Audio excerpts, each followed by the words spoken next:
February sucks. Very much so. Let me rephrase that. February has to be improved to suck.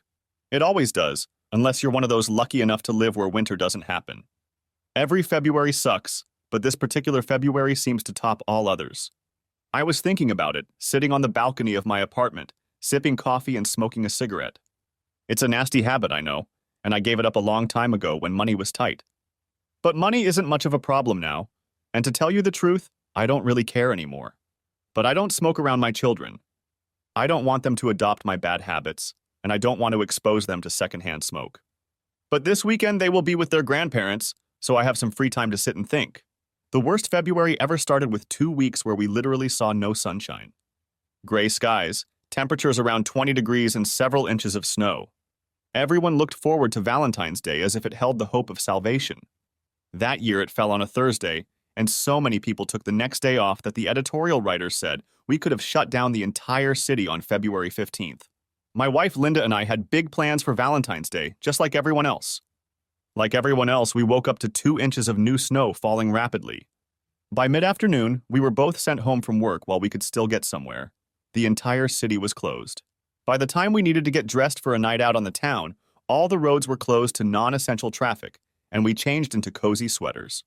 The great Valentine's Day date, movie dinner and dance that was supposed to make up for the previous 2 weeks of unspent atrocity consisted of frozen pizza and Frozen with the kids. The only dance we did that night was Emma and Timmy, ages 6 and 4 respectively, dancing in their bedrooms to the protests of, "You know there's no school tomorrow." When the kids were asleep, I held out the wine glass to Linda, sighing as I did so. "I'm sorry, honey," I said. "It wasn't supposed to turn out this way." "It's all right, Jim. It wasn't your fault, and it was fun to anticipate what you had planned for us. Plus, for that matter, I got a new evening gown," she said in response. "Which I haven't seen yet," I told her. "You know the rule. You don't see it until you take me outside in it," she said, raising her eyebrows. I stared at her, trying to imagine what she bought and how she would look in it. Everything she wears not only looks great on her, but it reflects who she is. She started sewing her own clothes in middle school and still does from time to time. She also sews many of the outfits for Emma. Anyone lucky enough to see her dressed up would think she was the most attractive woman in the room, but couldn't understand why, because there were more beautiful women there. I looked at the diamond ring I'd put on her finger almost 10 years ago, and it sparkled in the firelight. "Thank you for saying yes, Linda. I love you." I raised my glass. "To us. I love you too." "Here's to us," she replied with a smile. We sat in silence for a while. "Linda, I'm sorry I've been acting like a bear these past few days," I said. "You and the kids haven't done anything, and you deserve better from me. It's just this damn February, and it's—" "I know, Jim," she said quietly. "I'm sorry, too. I've been just as bad. I think bears hibernating is the right idea. We really should hibernate until spring. We've all been on edge, even the kids. The people at my job are much worse than you are, though." "What's it like at your job?" "Same thing." "Well, look on the bright side, Jim. We have each other, we have our kids, we have our house, we know where we're going to eat." "Yeah, at the Wendy's," I said with a chuckle, remembering our first date so long ago. It was our standing joke. I'd met her in college. My parents had to withdraw their support to pay for my father's medical bills, and I refused to take out a loan. So after paying for tuition and books, I literally had no money. Linda was a little better off and offered to buy me a drink or go to Holland, but I wasn't satisfied with that, so I saved up to take her somewhere nice.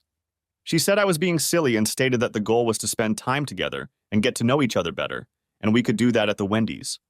So we went there and the rest is history. We have since moved on to a different grade, but we still go to Wendy's from time to time for old time's sake. "Seriously," I said. "How do people get through times like this if they don't have love?" "Sometimes not." Linda shuddered. A couple years ago, her high school boyfriend had killed himself with alcohol and pills on Valentine's Day night. "Well, we want to, and we will," I said. I set down my glass and took her hands in mine. "Happy Valentine's Day, my favorite wife." "Happy Valentine's Day, my beloved husband." We stared into each other's eyes for a minute, and then decided that we really should move this to the bedroom. We ended up with what the editorial writers thought was a 3-day weekend, thanks to the fact that we got about 2 feet of snow instead of the predicted 8 inches. Everything was closed, but fortunately, almost no one was without power, and many had snowmobiles, so everyone who really needed to get somewhere was able to do so. Our kids, of course, were thrilled. Mom and Dad were home all day, snow to play in, pizza to eat, and movies to watch, not to mention no school. What more could they want? Linda and I were very happy with the situation too. There was no need to go anywhere or do anything, and we could enjoy our family at will. We didn't have to worry about food. Linda and I had both grown up in these parts, so we always made sure we had plenty of food and shared it with others just in case. Emma and Timmy were so tired that they didn't even fuss before bedtime and slept like logs. This, of course, allowed Linda and I to satisfy our hearts in a way that we usually had to send the kids out of the house. There were only a few things that seemed wrong to me that weekend. We had hundreds of movies in our house, but the kids only watched one. Frozen. Over and over and over and over again. Okay, it's a cute story. It has some good songs in it, but enough. And Linda still couldn't model a dress for me and wouldn't even let me look at it. Taking me outside means going out, not in, she said, smiling coquettishly. What if I promise to rid you of it? Is that close enough? I asked.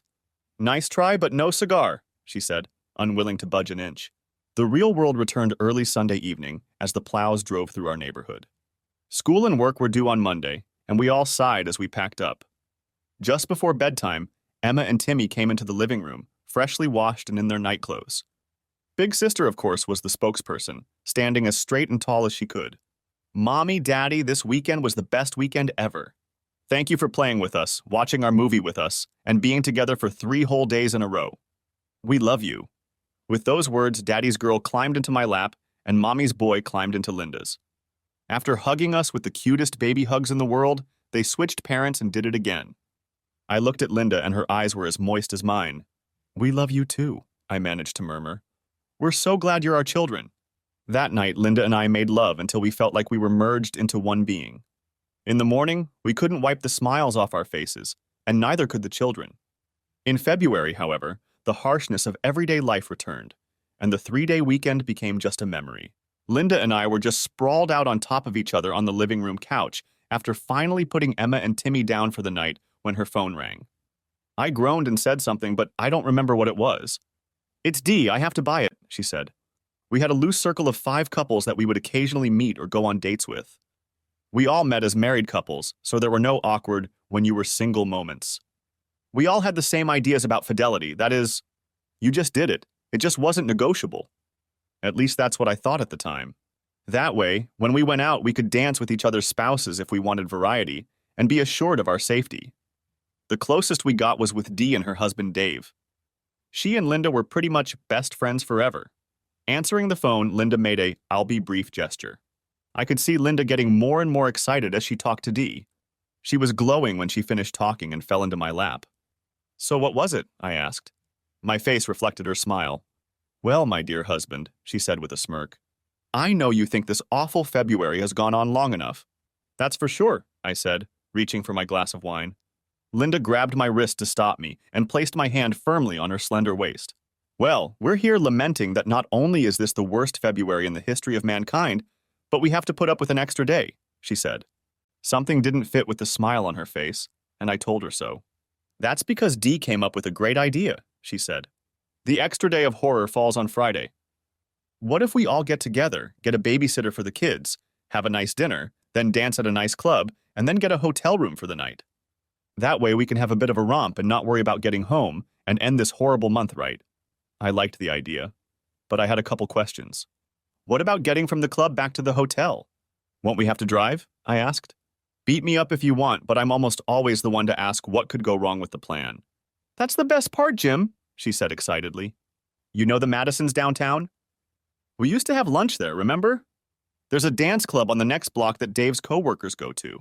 There's a live band there Friday night, and if you dine at the Madison, there's no cover charge. Phil and Jane have already asked Mrs. Porter to take their kids for the night, and they say she doesn't mind ours either. I need to think about that, I said, feigning brain activity. I wasn't really thinking, but I knew that if I acted like something was bothering me, she'd find a way to convince me. Instead, she grabbed a couch cushion and hit me over the head with it. Oh. Okay, I've already thought of that. Let's do it. But there's one condition, I told her. What is it? Linda looked at me suspiciously. I took her pretty face in my hands and looked into her blue eyes.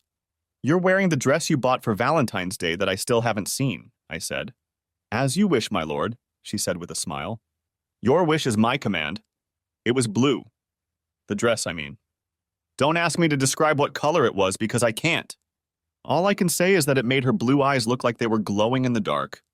It had long sleeves and a high neck, and the skirt came down below her knees, but it wasn't her grandmother's dress at all. The bottom of her skirt was flared and rippled enough when she walked to attract attention. When she danced, it was flirtatious in its own right. The smooth fabric made you want to run your hands over it, hiding and showing off the female form. Linda smiled as she slowly made her way down the stairs to where I waited for her, stunned and looking around. "Dear Jim," she said softly. She covered my mouth, running her finger gently down my chin. I swallowed, but I still couldn't speak. "It's still the same me, the same old me as always." "You don't need to flatter me, though I admit I love it when you do," she said. "You don't realize. You don't know how amazing you look." "You," the words failed me. I took her slender hands in mine, leaned down and kissed them. Looking up, I saw that her eyes were shiny and moist, and a slight tremor flickered in her smile. I nodded. She understood. The 10 of us met at a restaurant. It was crowded on a Friday night, but we had reserved a table large enough for all 10 of us to eat together. We laughed, talked, and enjoyed a great meal, enjoying each other's company and savoring the fact that February was finally over. Linda was the most attractive woman in the room, and I must have told her that half a dozen times. I touched her arm, shoulder, or hand as often as I could find a reasonable excuse. She reciprocated and smiled as she looked into my eyes. This night was going to be unforgettable. We checked into our rooms and then headed to the club. Neither Linda nor I tolerate alcohol very well, so I usually designate a driver.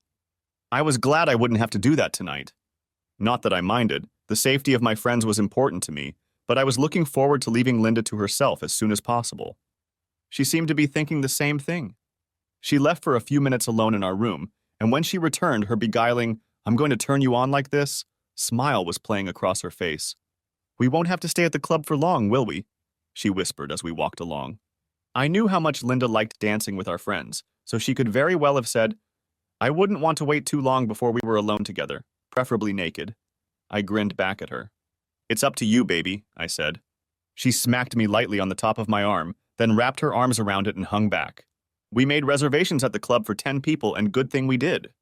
Seems like a lot of other people were busy forgetting about February, but they weren't too busy to notice the 5 women in our group. "You're getting a lot of attention, baby," I whispered. "You are, as always, the most attractive woman in the room." "Oh, you." She looked up at me. "You know flattery will get you everywhere. Neither Linda nor I are great dancers, but we're not disgraced either. We just don't care. We're here to enjoy each other, not to entertain everyone else." So I danced with the love of my life, taking occasional breaks for hot wings and a drink. I stepped away to replenish the wings. When I returned, Dave was asking Linda to dance. I heard her answer. "I'd love to, Dave, and another time, but I want to make tonight special for Jim and me." "Tonight I'm going to dance with just him," she said. Was I proud? Happy? You better believe it. I spread my wings and whispered in Linda's ear. "So, is it time to leave already?" I asked. "Right after you brought a fresh plate of wings? What are you thinking?" "We're both going to need energy for what I have planned," I said, raising an eyebrow. She looked at me again and took my hand under the table. After a few minutes, the group took a break. In the relative silence, we heard loud laughter from another table and turned to look. "Hey, isn't that Mark Lavaliere?" asked Phil, craning his neck to examine me. "Yes, yes," squeaked Dee excitedly.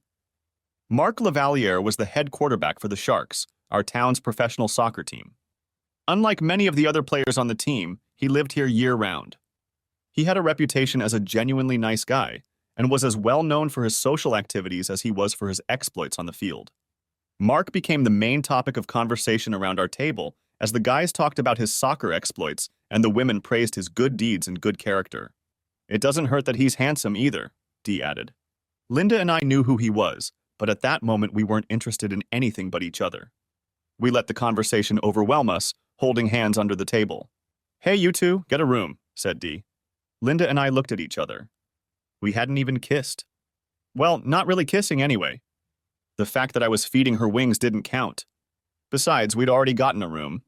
What saved us from further awkwardness was when the band started playing again. "Shall we dance here or upstairs?" whispered I to Linda. Before she could answer, Jane stepped in. "Look, he's coming this way," she exclaimed. Sure enough, Lavaliere came out from behind his table and headed toward ours. I was amused by the reaction of the women at our table. 4 of them were primping and flaunting, chanting, "Pick me, pick me." Talk about an embarrassing display. If you think a woman can't flaunt when she's sitting down, think again. Linda lowered her eyes and squeezed my hand a little tighter. "Hi, I'm Mark. Would you like to dance?" he asked. He stood behind Linda's left shoulder and held out his hand to her. I felt her sigh and dropped my hand like a hot potato. I watched, stunned, as she turned her back to me without a word, held out her right hand to Mark, and rose gracefully from the chair without even dignifying me with a glance. I noticed that her hand had practically disappeared into his huge paw. I also noticed the look of delight on her face. At that moment, I simply ceased to exist in her mind. "Hey man, now my feelings are hurt." "I thought she was just dancing with you tonight," Dave said, chiding me. "Yeah, that's what I thought too," I muttered. "Relax, Jim. It's just a dance," Jane said, trying to reassure me. I tried to believe her, but I had a bad feeling about it. The band played a couple quick songs, and our entire table watched them dance. So did everyone else in the room. Mark was good, much better than I was, and Linda was clearly enjoying herself. Her partner and dress matched to show her off to perfection. "Don't they look great together?" "Come on, Jim, let's join them," Dee invited, clearly trying to distract me. "Thanks, but no thanks," I said sharply. The next song was slow. I watched Linda melt into his arms, fitting in perfectly as if she belonged there. He was good at it too. He must have practiced a lot, I thought to myself. Mark whispered something to Linda. She smiled sweetly back. He wasn't doing anything I could reasonably object to. He didn't dance any closer to her than I danced with Dee or Jane, and his hands stayed out of the way. Another slow song, this time a ballad. I saw the band leader taking his cues, watching my wife and her new partner. Mark was smiling as he held her in his arms. He was clearly pleased with what was happening. I had seen enough and was determined to put an end to it. I rose from the chair and felt Jane's hand on my arm. "Hold on, Jim. Give her this." "Don't spoil her mood," she said. I released my hand and looked at Linda's face. She clearly wanted to be exactly where she was and nowhere else. She didn't want me to interfere. In fact, I was nowhere present in her thoughts, and that was obvious. I sank back into my chair, heartbroken. Finally, the song ended. Mark nodded to the bandleader who started a faster song. He and Linda left the dance floor, smiling at each other but not touching, not even holding hands. Linda gave him one last beaming smile, turning to our table, and Mark to his own. The difference between a woman's best smile and her second best smile is small. If you don't know a woman well, you probably won't notice her at all. As Linda approached our table and our gazes met, her best smile was replaced by her second best smile. At that moment, I realized we had a problem. "I keep telling you that you're the most attractive woman here," I whispered in her ear as I sat her down. I reached for her hand and took it in both of mine. "Maybe it's time to head to our room for the next dance?" For a moment, I could have sworn Linda was scared. Her eyes widened, and I felt her hand tremble. She recovered quickly and looked away from me across the table. "Sorry, everyone, I just need to go to the bathroom." "Linda, will you come with me?" asked Dee. Her voice could be heard far beyond our table. I was too busy wondering why she needed to let the whole room know. Linda looked at me apologetically. "I'm sorry, Jim. I could use a refresher too," she said with a note of sadness in her voice. She got up and left without answering my question. Of course, the conversation immediately turned to why no woman walking with the group could go to the bathroom alone. I was just beginning to wonder why my friends were trying so hard to keep the conversation on that topic when Dee came back. She was alone. "Where's Linda?" "Is she okay?" I asked, practically screaming. "Relax, Jim," Dee said, smiling. "Linda's fine, she just has some things to do. You don't need to worry about her. She's a grown woman, you know." What did that mean, I wondered. Indeed, I was worried about Linda, but she was worried about me just the same. I put up with this bullying for about 5 minutes, and when Linda never came back, I had had enough. I got up and headed for the bar, bringing an empty plate with me as an excuse, and approached one of the female bartenders. "Excuse me, but my wife went to the bathroom about 15 minutes ago and still hasn't come out," I said. "She never stays that long. Could you go or send someone to make sure she's okay?" The bartender threw me a questioning look. The plate in my hand gave me an idea. The wings are great and she loves spicy food, but every now and then she has a reaction. Really, I just want to know she's okay. Her name is Linda.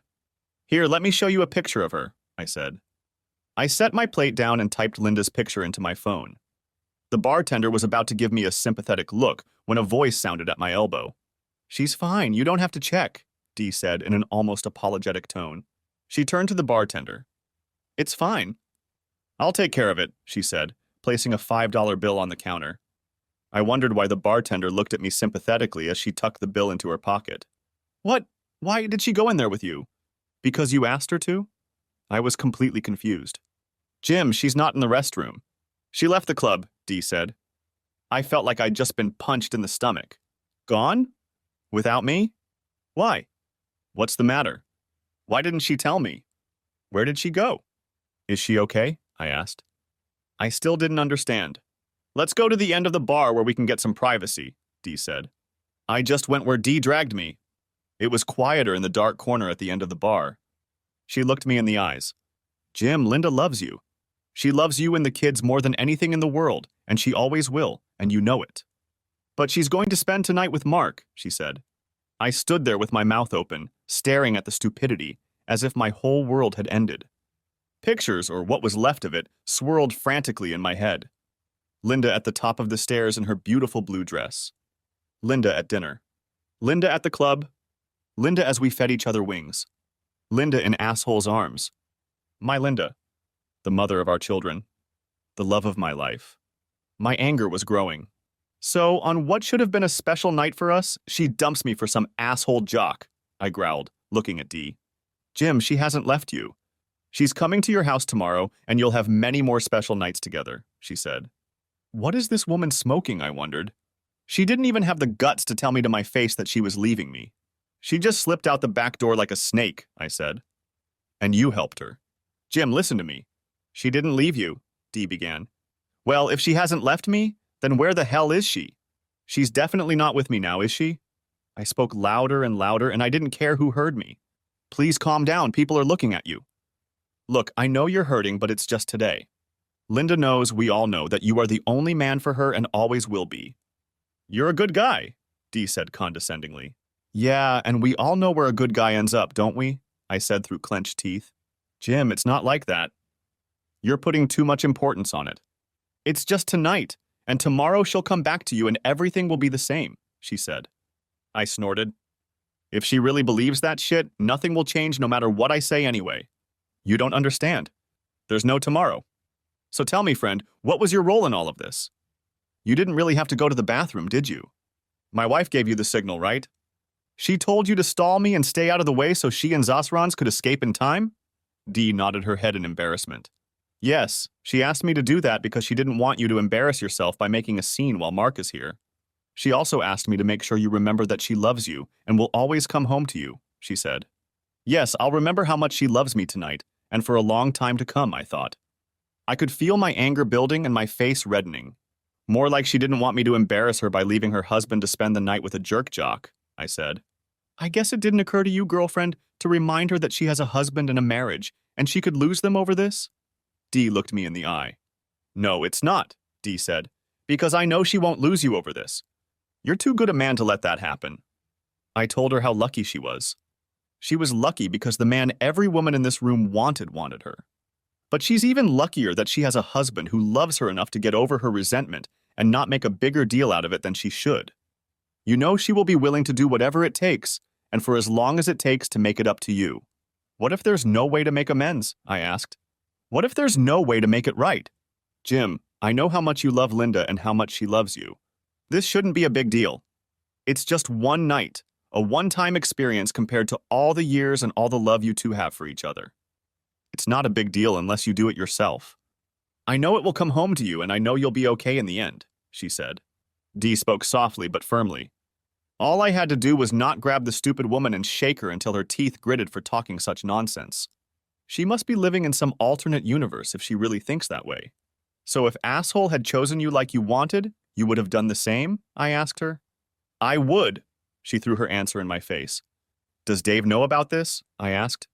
No, and you don't have to because I don't think it will ever happen, she said softly. Maybe I should tell him, I said. Jim, please don't. Don't think like that. I know you're hurting, but this isn't helping. Please come back to the table. Let us be distracted for a while. It's not like you haven't danced a single dance with me all night, she said, smiling. I wanted to dance with my wife, but thanks to you, her and Zasrans, that's no longer an option, is it?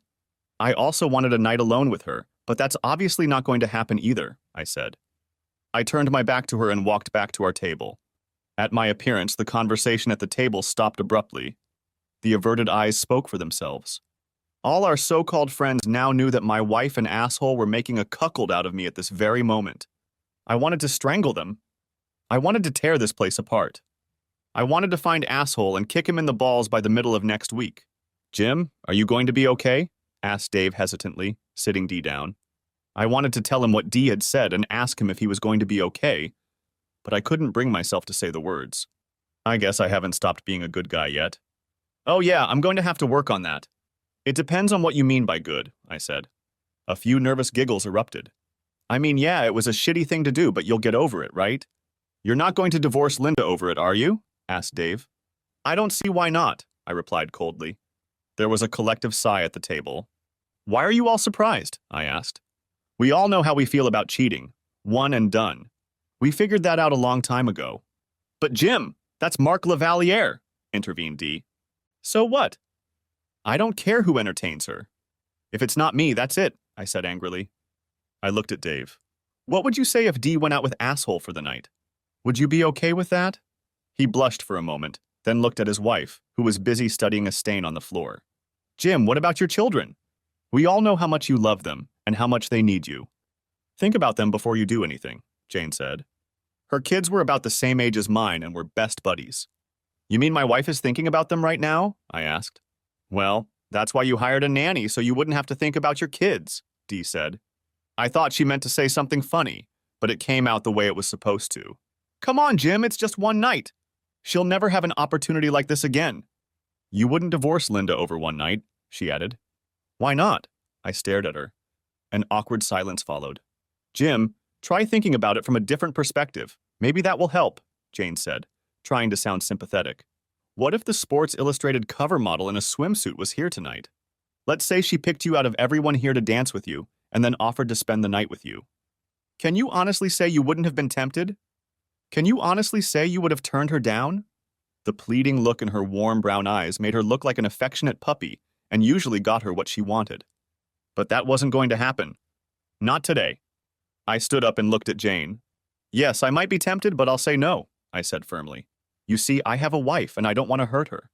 At least until tonight, that's what I would have done. There was deafening silence again. I looked around at all my former friends, and they were all on the side of my cheating wife.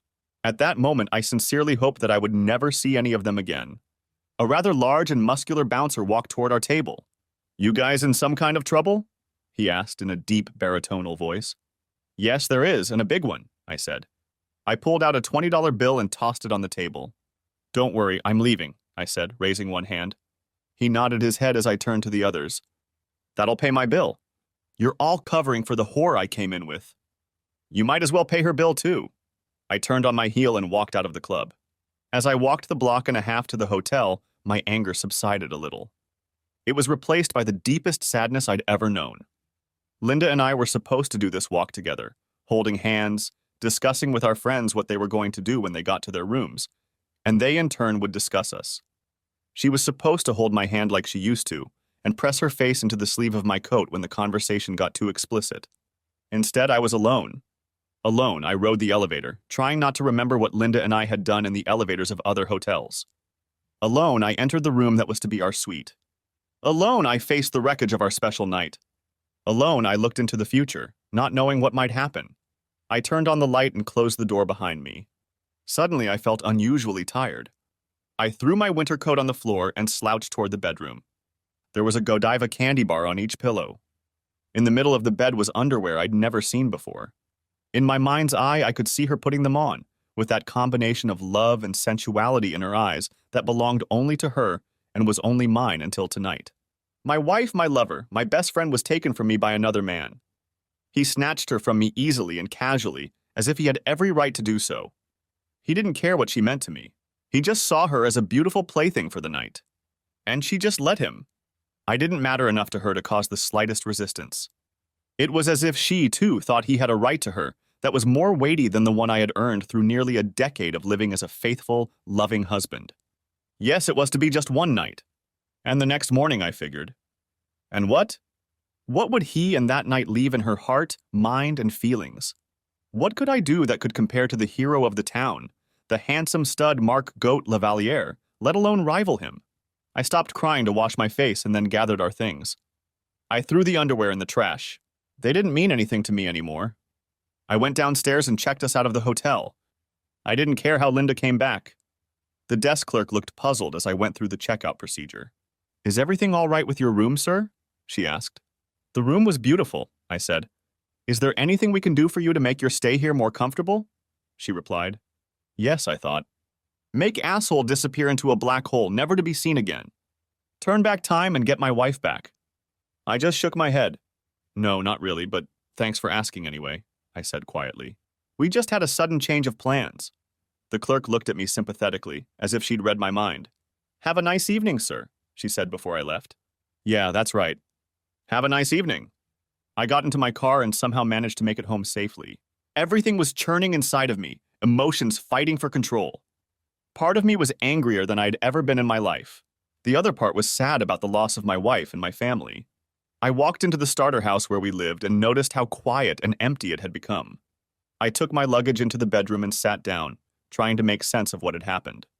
I looked at my phone, hoping to see a text message or something from Linda.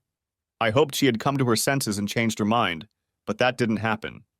I laid down on the bed, still in my clothes, and dozed off for a while. It was about 2 o'clock in the morning when I was awakened by the buzzer of my phone. Looking at it, I saw that I had received several text messages from an unfamiliar number. Could it be Linda? I pulled my phone out of my pocket and what I saw made me wince. There was a series of photos and short videos of them having fun. I wondered for a moment how he'd gotten my number, then decided that he must have gotten into Linda's phone while she was in the bathroom and then sent the pictures and video to me. I slammed my phone shut and then an idea hit me. Oh yeah, divorce was no big deal at this point. I was done with Linda now and forever. But the asshole would pay. I swore he would pay for ruining my happy life and my family. I went to my computer and copied the images and videos onto it. Then I wrote a letter to all of our so-called friends, the ones who let her do it, and covered for her when she went off with asshole. I attached the videos and pictures and sent the email with the subject line, "Happy now?" For the next few hours, I worked tirelessly moving all of her clothes and belongings into trash bags and stuffing them into the car. By the time I was done, she barely had enough room to sit and drive. I drove her car out of the garage, changed the code so she couldn't get back in, and took the garage door opener out of her car. I wasn't finished yet and turned to everything that reminded me of our marriage. The portrait hanging over the fireplace, our wedding album, her wedding dress, the bride and groom's glasses on the mantel, the crystal vase at the opposite end of the fireplace, the things she loved, everything. By the time I was done, the house resembled a war zone. Shards of portraits, stuff, shards of glass and silk were scattered everywhere.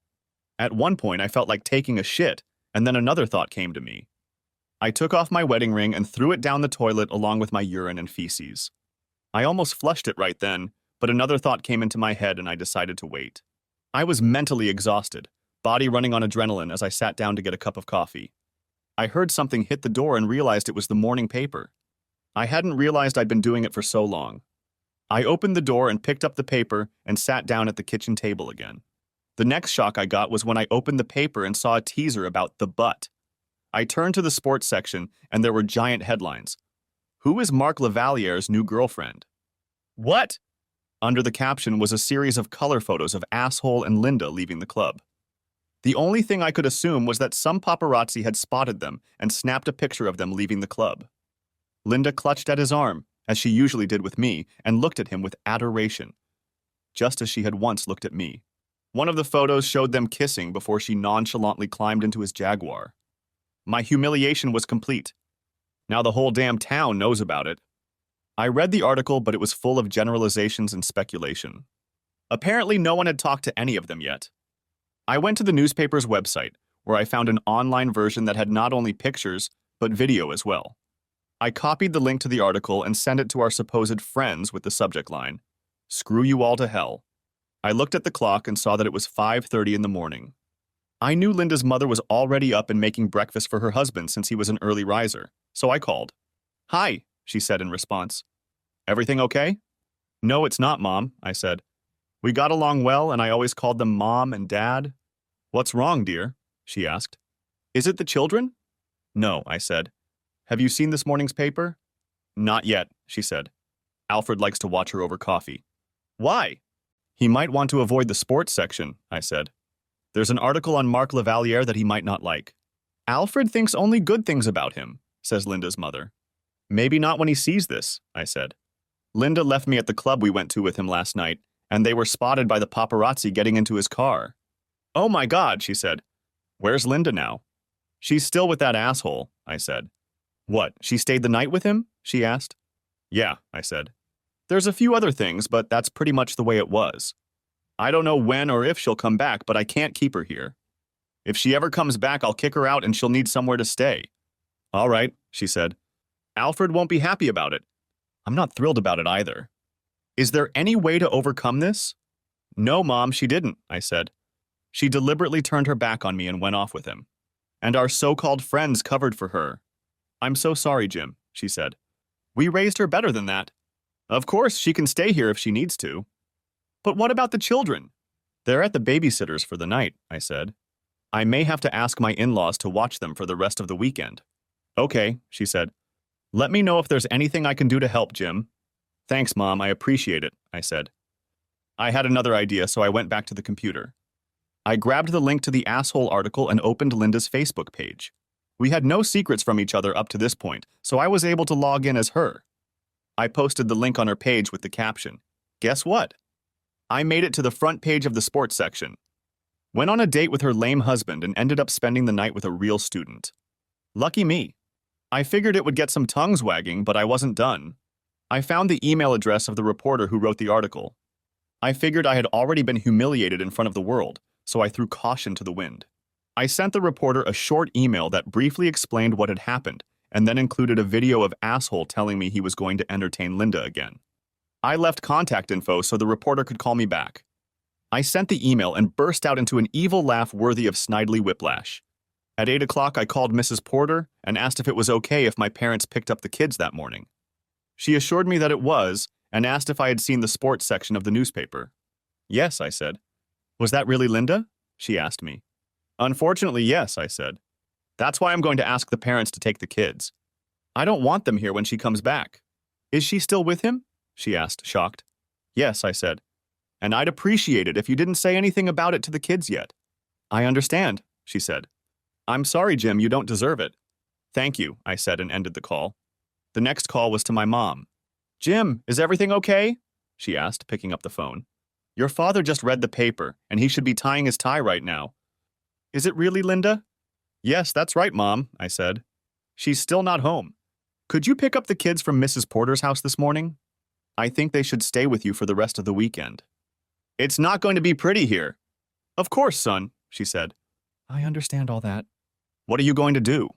Unleash hell, Mom, I said.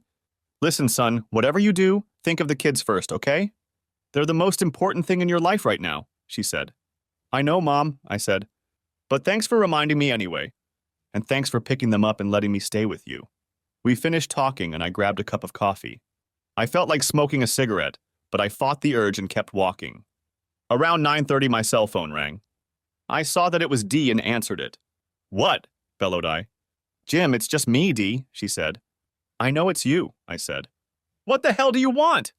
Jim, I saw this morning's paper and I wanted to apologize. I had no idea it would be this bad, she said. What the hell did you think was going to happen? I asked.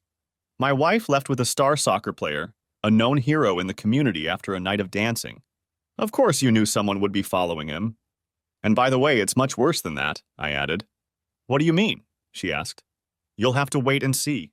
By the way, have you looked at Linda's Facebook page? I asked. No, I haven't, she said. Why? Take a look, I said. Have you looked at your email? Not yet, she said. I always like to have my morning coffee first. Well, the answers to your questions are right here, I said. I hope you're happy as hell. I ended the conversation before she could say anything else, but I assumed she'd call back. After that, I got a few more calls. One was from Jane, who really didn't like the video and photos sent by Zazranets. Why are you so surprised? I asked. I never thought he would actually do something like this, she said. What do you mean, entertaining my wife or sending pictures and videos? I asked. Some pillar of society, don't you think? Jim, what are you going to do? she asked. What do you think? Asked I. You should all be very happy. Now say goodbye. And bugger off. I ended the conversation and sat down to drink my coffee, but then the phone rang again. I didn't recognize the number, but I answered it anyway. Mr. Thomas Carlyle? A woman's voice asked. That's him, I said. Mr. Carlyle, this is Audrey Tanis from the Daily Record. I received an email and video from you. Is your wife the same woman seen with Marc Lavaliere last night? She asked. Yes, that's the one your photographer captured with Zasrans last night, I said. Who? She asked. Sorry, that's just what I call him, I said. I see, she said. And you say the woman he is with is your wife? She asked. My soon-to-be ex-wife, I said. So you're getting divorced over this? She asked. Absolutely, I said. You said there were other videos and some pictures in your letter? She asked. Yeah, I said. Would you like to see it? I would, she said. If we use either one of them, we'll weed out all the bad stuff. Can we get together sometime and discuss this? If we can, I'd like to know your story. What the hell, I thought. Sure, I said.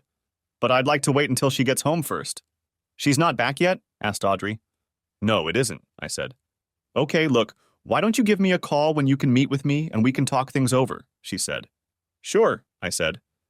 We ended the conversation and I put my phone back in my pocket. Curious, I went to her Facebook page and saw several comments on the post I had posted earlier. It was about 50-50ths, with half of the commenters calling her a happy woman and asking what it was like to be with asshole. The other half were judging her for dumping me the way she did. Several of her male friends on Facebook called her a slut and said they would kick her ass if their wives did what she did. I couldn't help but notice that she had lost a few Facebook friends because of this and chuckled to myself. When Linda walked in the door, it was close to 11 o'clock. I looked up from my desk and saw a Jaguar pulling away from the house. Jim, it's me, she said, pulling the key out of the lock. I'm home, she announced, as if spending the night with her lover was a regular occurrence for her. By the way, why is my car parked in the driveway and not in the garage? And what are those things in it? Her eyes widened when she saw me at the table. I knew I looked terrible. Her face turned white as she looked around the house. It was an absolute disaster. Oh my God, she exclaimed. What have you done? Everything has been destroyed. Our wedding portrait, my vase, our glasses. And what is that smell? I just finished what you started last night, I said. Did you get any sleep last night? She asked. I shrugged. Why do you care? I asked her. Look, I'm really sorry about last night, she said. But I'm here now. And I'm still your wife. I shook my head. She walked over to me and tried to kiss my cheek, but I stopped her. Don't touch me, I said. She looked startled, as if I'd slapped her. And no, you're not my wife. Not anymore. At least that's what it says in the paper. And on the internet, too. I guess that's to be expected, given asshole's status. I opened the paper so she could see the spread with all the color photos. Oh no, she said, shocked. How did they get those pictures? I'm not his girlfriend. I don't care what the papers say. What difference does it make? Asked I. You had yours and now we're done. I need to go to the bathroom and then we should sit down and talk, she said. I followed her into the main bathroom and watched as she recoiled from the mess still in the toilet bowl. Is that your restroom ring? She asked, eyes wide. I nodded my head. Yeah, I said. I figured since you trashed our marriage, I should make it official. I took her left hand and scrutinized the rings. What are you doing? She asked. What's that? I asked, pointing to a dried stain on her wedding ring. It looks like... I don't know what you're talking about, she said. Bullshit, bitch, I said, pulling my phone out of my pocket. I went into the text messages asshole had sent me and pulled up a video of him smearing it all over her rings. Her face lost color when I played her that video. Not only did you disrespect me in public with our so-called friends, you humiliated me in front of the whole town and the whole damn world. And then you did it to the symbols of our love, I said, getting angrier by the second. I shook my head, picked up the napkin, and pulled the rings off her. What are you doing? She asked. She shrieked as I threw the rings into the toilet bowl. I then flushed the toilet and watched the rings go down the drain. She screamed, her eyes widened, and her mouth was open as wide as I had never seen it before. My rings! She screamed, tears rolling down her cheeks. You flushed them down the toilet. How could you? You have to give them back. No, bitch, I said. How could you? I've loved you exclusively for over a decade, and this is the thanks I get? Screw you! But it was just one night, she said. We have the rest of our lives ahead of us. I pulled out my phone and turned on the video where asshole said he'd continue to entertain Linda, maybe even while I watched. Was he telling the truth? I asked. Do you really want to do this? To do it in our bed while I watch? It may have come up, but I didn't think he was being serious, she said. Besides, it was just pillow talk. You mean like this? I asked, showing her the video. She shook her head. That's not what I meant, she said. Well, I'm serious, bitch, I said. Get out of here. And let your lover know that if he takes one step inside this house, I will kill him where he stands, I said. Now get the hell out before I throw you out. But I live here too, she said. I shook my head. Not anymore, I said. I'm going to a lawyer on Monday to get a divorce. You don't live here anymore. Your junk is in the car, and your mother is waiting for you. From now on, you're dead to me. You understand? I don't want to see your face again as long as I live. Now get out. Get out! What about the children? She exclaimed. What about them? I asked. You didn't care about them or me when you left to be with asshole. That's not true. And please stop calling him that, she said. Screw you, I said. Oh wait, he already did. Any man who can just walk up and take a woman without a second thought is just an asshole in my opinion. He knew you were married, and you're not the first person he's done that to. You didn't even look at him when he took you, and now you're defending him against me. You got what you wanted. Now get out, bitch. Just get out of my sight. You make me sick. She jerked back, hot tears streaming down her face. Get the hell out. She jumped up when I yelled and ran down the stairs, wailing and crying. I followed her downstairs and grabbed her purse before she reached it. I pulled out her keys, removed her house key, put the keys back, and tossed her purse to her. Please don't do this, she wailed in the front room. I'll make it up to you. Just don't leave me like this. I'm begging you. I never meant to hurt you. I love you.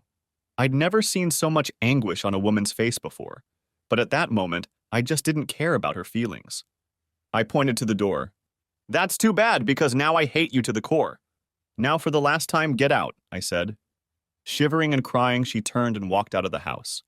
I watched her get into her car and drive away, wiping the tears from her face. Finished with the confrontation, I collapsed on the couch, completely exhausted, and fell asleep instantly. After waking up in the afternoon, I was able to go upstairs and take a hot shower. So much had happened in the last 24 hours. In that short period of time, I had gone from a happily married man with 2 wonderful children to... What exactly? I got dressed and looked at the time. I decided to call Audrey. It surprised me that she answered on the first ring. Audrey, this is Jim Carlisle, I said. Good afternoon, Mr. Carlisle, she said. You speak a little better. Well, I got some sleep, so I feel more rested. Is it too late to meet you this afternoon? I asked. Not at all, she said. A reporter's job never ends, you know. I grinned. Listen, it's getting close to dinner time. Would you mind meeting me somewhere? Maybe someplace quiet where we can talk? Not at all, I said. What seems good to you? Well, there's a new restaurant by the mall called Sherry's. Would that work? I've been there and it's pretty quiet. We can talk without interference, she said. Yeah, I know the place, I said. I'll meet you there. We finished talking, and I made another call, to my mother. I wanted to talk to the kids to make sure they were okay. They were busy watching Frozen, again, but interrupted the movie to talk. Where's Mom? Asked Emma. She's staying with her mother for now, I said. Why doesn't she stay home with you? She asked. We're working out some issues, I said. That's okay? I'm sure you'll see her soon. Listen, I need to meet someone, but I'll call you later, okay? Okay, Daddy, she said. Bye. My heart was breaking. Linda and asshole had not only ruined my marriage, they had ruined my children's lives, and for that I would never forgive them. Sighing, I left the house and drove to Sherry's. When I got there, I was escorted to a table in the corner where a young, pretty brunette was sitting with an open laptop. She looked up as I approached, stood up, and introduced herself. We each placed our order, and the waitress stepped away from the table. Mr. Carlisle, she said. Nice to meet you. It's a pleasure to meet you, Miss Tanis, I said. Please call me Jim. Thank you, she said. And please call me Audrey. I want to start by apologizing to you. Apologizing? I asked. For what? Well, those are my pictures in the morning paper, she said. Did you take them? I asked.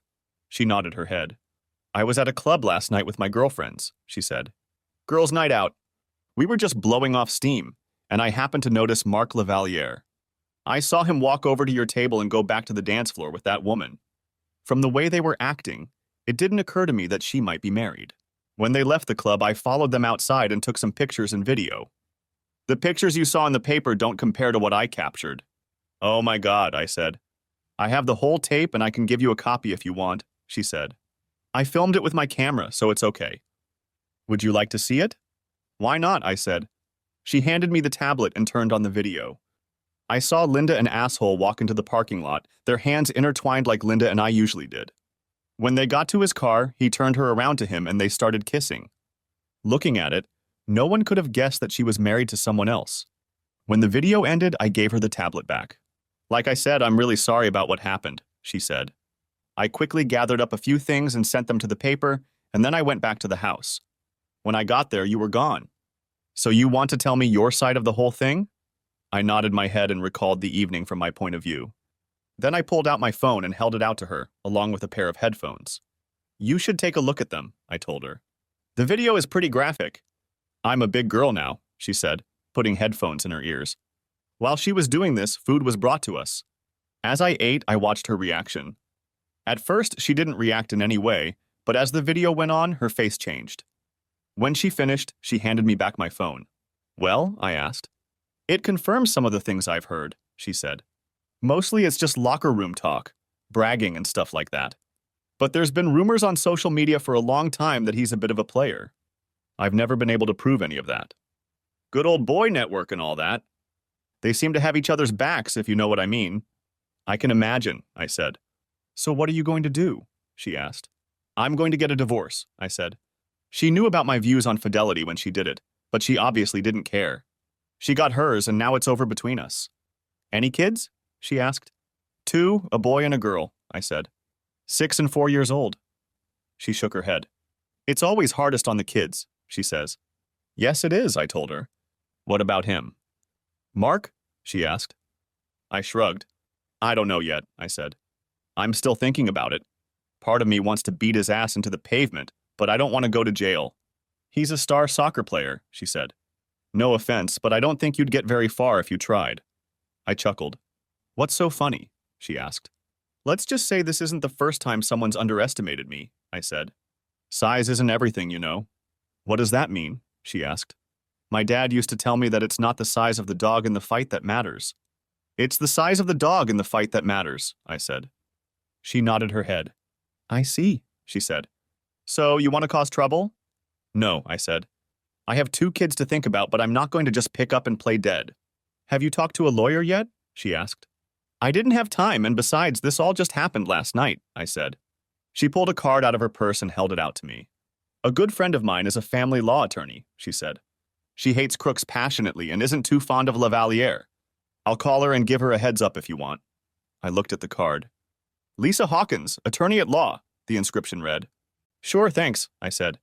I don't mean to show a gift horse in your mouth, but I have to ask, why are you helping me so much? It's a fair question, she said. Being a reporter, I can smell a good story. I'd like to be the one to tell yours if you don't mind. Besides, I like it when guys like Lavalier get what they deserve. So it's something personal to you? I asked. A little, she said. So what do you want from me? I asked. An exclusive? Something like that, she said. What exactly does that mean? I asked her. It means you're letting me tell my side of the story, letting us control the flow of information, she said. We? I asked. Yes, she said. Lisa and I. And what do I get out of it? I asked her. For starters, a defense against people like me who would want to know your story, she said. I know how people like Lavalier work. This story is blowing up in my face. I'm sure he and his people are already working on turning it around so that you end up looking bad. That's what they're doing. Trust me, if you go half-court, they will chew you up and spit you out so fast before you know it. And don't expect the national sports media to give you a break. Trust me, they're just as vicious as anyone else in the news business. You're going to need someone who knows how to deal with sharks, and they'll come after you as soon as they spot it. So what do we do? I asked. Have you thought about making a case against Lavalier? She asked. Yes, I've thought about that, I said. I've thought about a lot of other things too. All right, she said. Let me take a little time and see what they're going to do. I'd like to publish a short note in tomorrow's paper that you're considering legal action for the destruction of your marriage and your family. Would that be okay with you? I pondered her question for a moment before answering. I knew she was right, and I also knew that it wouldn't be long before Linda's identity would become public. Perhaps it would be best if I was out in the open before they had a chance to humiliate me further. Okay, I said, but we'll work on it together. And I'll have veto power if I think it will hurt the kids. Agreed, she said. I'll make some calls and we'll get into action. By the way, you should know that the local news stations will be covering this tonight. I've already been contacted by several of them. What did you tell them? I asked. I haven't said anything yet, she said. I wanted to talk to you first. I appreciate that, I said. We finished our meal and said goodbye. I hoped I was doing the right thing. Looking at the time, I decided to go over to the kids' house and talk to the parents about the whole mess. Checking my phone, I saw that there were no calls or messages from Linda. I got to my parents' house and went inside. My children ran up to me and I hugged them tightly and kissed them. Where's Mom? Emma asked. She's with her parents, I said. Why? Asked Emma. She has some things to take care of, I said, not wanting to give away too much and too soon. My folks came into the room and we cuddled for a bit before sitting down. Are you okay, son? My father asked. I shook my head. Not really, Dad, I said. I'm better than I was, but it's still hard. I understand, he said. Just then the news came on the television. My father is a news buff, so he turned on the TV and we sat and watched the reports, despite the objections of the two children who thought it was boring. However, a few minutes after the program started, something happened that caught our attention. And now on to our Talk of the Town segment, the male anchor said. The Daily Record reported this morning that star soccer player Mark Lavaliere was spotted leaving a local nightclub with a new girlfriend. A video published by the newspaper shows them leaving the club and getting into his car. The scene switched to a short video that had been posted online earlier that day. Linda and Asshole were clearly seen walking hand in hand, and she was easily recognizable as she turned around to kiss him. Daddy, why is Mommy kissing that man? Asked Emma, shocked. Is he her boyfriend? Just watch the news, Emma, I told her. Timmy didn't understand everything his sister was saying, but it was clear he wasn't happy. The anchor continued. We spoke with Audrey Tanis, the reporter who broke the story, and she told us that the woman, who happens to be married, has been identified. Tanis said her husband did not authorize the release of her name. We reached out to Lavaliere and Sharks Management but received no comment. According to Tanis, more information will be forthcoming, possibly as early as tomorrow, he said. Dad turned off the TV and Mom hurried into the bedroom where the kids were sleeping. Come on, kids, she said, ushering them into the other room. Dad turned to me. What are you going to do, son? He asked. I'm getting a divorce, Dad, I said. He nodded his head. I don't blame you, he said. You know it probably means she gets the kids and you lose everything financially. Maybe, I said. But there's no way I could live with her. Not after this. By the way, I talked to the reporter who broke the story. Yay? He asked. Yes, I said. She offered to tell me everything and help me out. The next few days aren't going to be much fun. This is just the beginning. When this all hits the media, it's going to be a circus. By this time, my mom had returned and sat down next to us. The kids can stay here for a while if they need to, she said. At least this way they won't be bothered by a bunch of nosy reporters. Your mom's right, son, Dad said. They can stay here as long as they need to. I thought for a moment before I answered. You're right, I said. Thank you. I'll get some more of their stuff tomorrow. If you need anything else, let me know. Linda will want to see them, Mom said. Technically, we can't stop her, not without a restraining order. I know, I said. God, it's so messed up. Why did she do it? Surely she must have known it wouldn't end well. It's hard to say, son, my father said. You do what you have to do. We'll help in any way we can. Just don't do anything stupid. Thanks, Dad, I said. We hugged and I went to the kids. Little Emma came up to me with tears in her eyes. Are you going to get a divorce? She asked. I couldn't lie to her and pretend everything was going to be okay. I guess so, honey, I said. But remember, no matter what happens, we all love you very, very much. I hugged her and she cried on my shoulder. Damn you, Linda, I thought. Damn you, bastard. After spending some time with the kids, I went back to the front room. I have to go, I said. I need to clean the house a little. My mom came out with a dish of lasagna. Take this with you, she said. You need to keep your strength up. Thanks, Mom, I said, taking the dish. I love lasagna, and Mom's lasagna was the best lasagna I had ever eaten. We said our goodbyes and I headed home. When I got home, I put the lasagna in the fridge, then checked Linda's Facebook page and saw that the post was still hanging. By this point, it had been viewed by over 500,000 people and several comments had been left. Most of them were negative, with the kindest ones calling her a whore.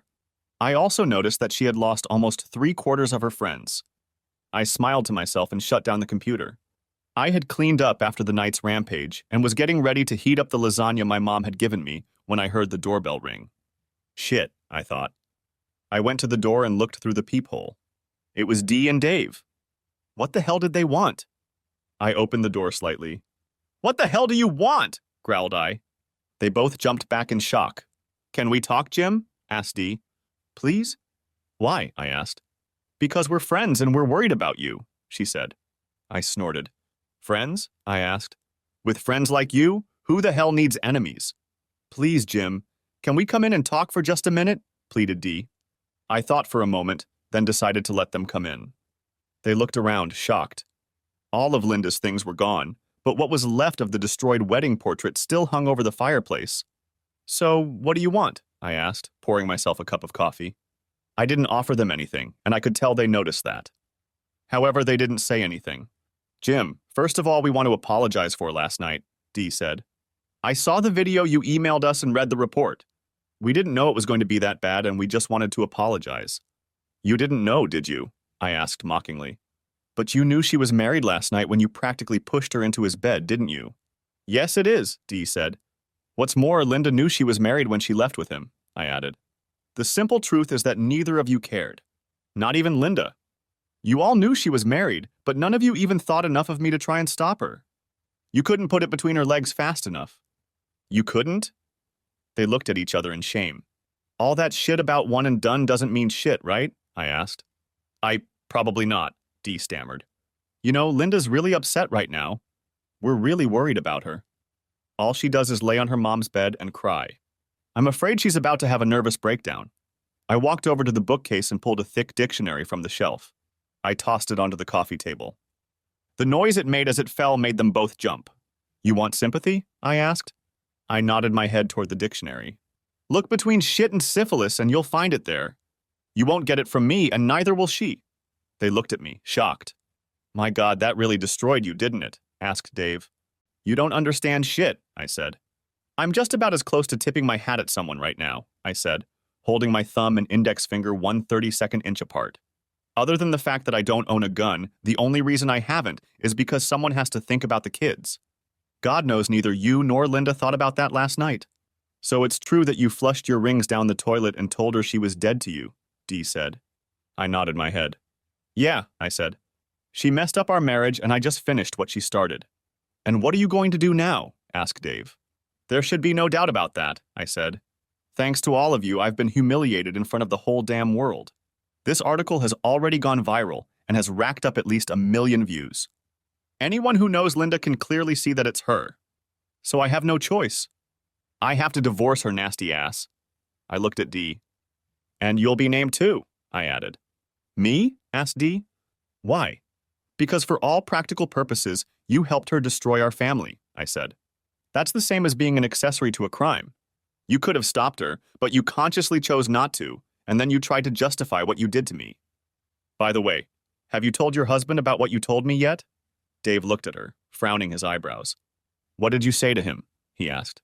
She looked down at the floor, her face flushed. He looked at me before he spoke. What did she say to you?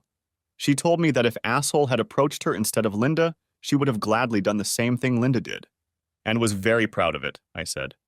Angry, he turned to her. Is that so? He asked. We'll discuss it when we get home. She looked at me angrily. I asked you not to tell him, she said. I shrugged. That's too bad, I said. I think your husband deserves to know what kind of woman he's married to, don't you? So that's it then? She asked. Quite, I said. They got up to leave, but Dee made one last attempt on Linda's behalf. I understand if you don't want to be friends with us anymore, she said. But can't you find it in your heart to forgive Linda just this once? She really loves you, doesn't she? I shook my head. Are you really that fat, Dee? I asked. No, I can't forgive her. And I never will. She destroyed me with her betrayal. And you helped her. I can never look at you the same way again. She nodded her head and looked depressed. Okay, she said quietly. If anything, I'm sorry. I said nothing, nodding my head. Yeah, I thought she's sorry. Dave held out his hand, then thought for a moment and yanked it away. I'm sorry too, he said. We're all sorry. I guess I'll see you later. I hummed in response, not wanting to say anything to my former friends. I watched them walk away, Dee wiping the tears from her face. I closed the door, locked it, and went into the kitchen to get dinner. After that, I laid down on the bed in exhaustion. I fell fast asleep. The next day I got up, did my morning ritual, and grabbed a newspaper from the porch before making coffee. I looked at the large cast-iron skillet Linda had on the stove and considered making scrambled eggs and bacon, but changed my mind. After devouring a bowl of cereal and a slice of toast, I opened the newspaper and turned to the sports section. Cheating husband considering lawsuit against Sharks, tight end Mark Lavaliere, read the large headline. This has to be good, I thought. Audrey did an excellent job of retelling what I had told her the day before. I noticed that she'd avoided my name, saying I'd spoken to her on condition of anonymity. The man, who identified himself as the woman's husband, also provided a video that clearly shows a relationship between the woman, who he said was his wife, and Lavaliere, the article states. According to the husband, his wife's friends allegedly helped her escape with Lavaliere. Attempts to contact these people have so far been unsuccessful. Like all other players on the team, Lavaliere's contract with the team includes a very strict morals clause. Violation and non-compliance with this clause could result in litigation with the team. We reached out to team management and Lavaliere for comment. We received no response from the team, and Lavaliere simply said, "No comment," the article concluded. Satisfied, I closed the paper and sipped my coffee. My phone buzzed, and I looked up to find a message from Audrey. "Hope you read the paper this morning," the message read. I replied, "Yes, it is." "Great article." "Thanks," I wrote back. I received another message, "YVW, you're welcome." It was followed by another, "Expect a call very soon." TTFN. I thanked her again and put the phone back in my pocket. Sure enough, a few seconds later it buzzed. I looked and saw that I was getting a call from an unfamiliar number. I answered, wondering who it could be. "Jim Carlisle," I said. "Mr. Carlisle, this is Lisa Hawkins," said a friendly female voice. "I got your number from Audrey Tanis and wanted to call you. I hope I didn't catch you at a bad time." "There are no good times these days," I said. "But I'm glad you called, Miss Hawkins. What can I do for you?" "Well, more like what I can do for you," she said. "For starters, just call me Lisa."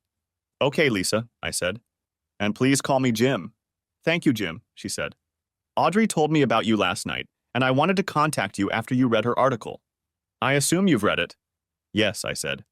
"And I thought she did a pretty good job." "I thought so too," she said. "Look, Jim, I'd like to represent you if you don't mind. Is it true that you're considering legal action against Lavaliere and the team in addition to divorcing your wife?" "Yes, it is," I said. "Well, you're in luck," she said. "Not only is adultery a permissible ground for divorce in this state, but it's against the law, even though it's not enforced. And suits for alienation of affection are also allowed in this state. I think you have a very strong case. I understand you have children?" "Yes," I said. "Two, a boy and a girl." "Will you seek custody?" she asked. "Absolutely," I said. "It might be a little complicated, but we can certainly ask for it," she said. "Look, I'd like to start putting the case together today.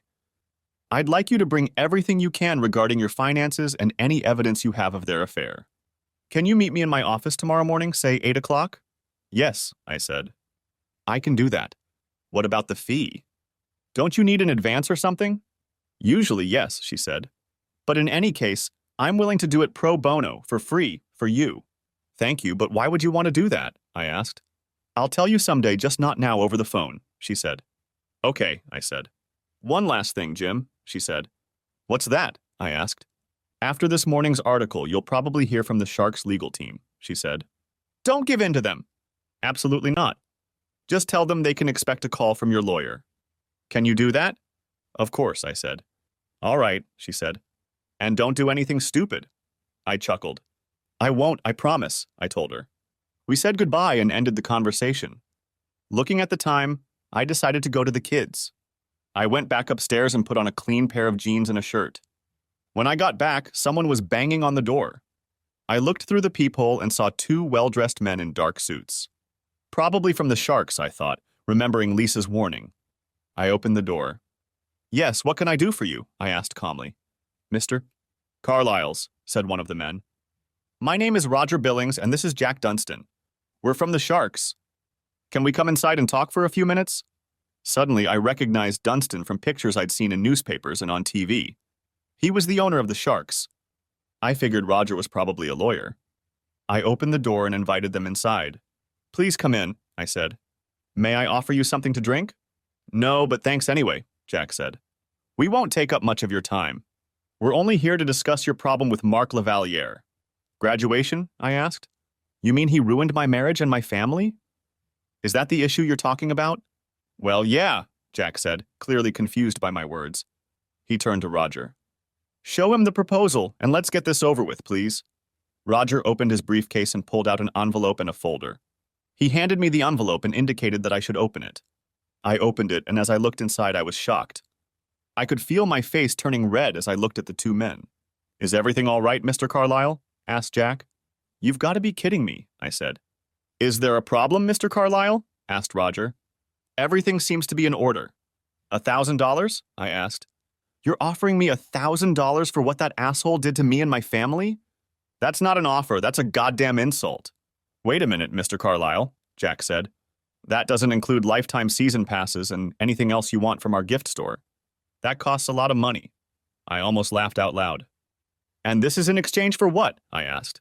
Roger opened the folder and showed me the unsigned document. According to this document, we ask that you not file a lawsuit against the team or Mr. Lavaliere, he said. I looked at the document and couldn't believe what I read. And you won't do anything to Lavaliere? I asked. What about the morals clause in his contract? Roger shrugged. Listen, Mr. Carlyle, Jack said. Boys will be boys. Mr. Lavaliere is a respected member of the team with a very high standing in the community. All we're asking you to do is reconsider the decision to prosecute. We don't want anyone's reputation tarnished. Surely you can understand that.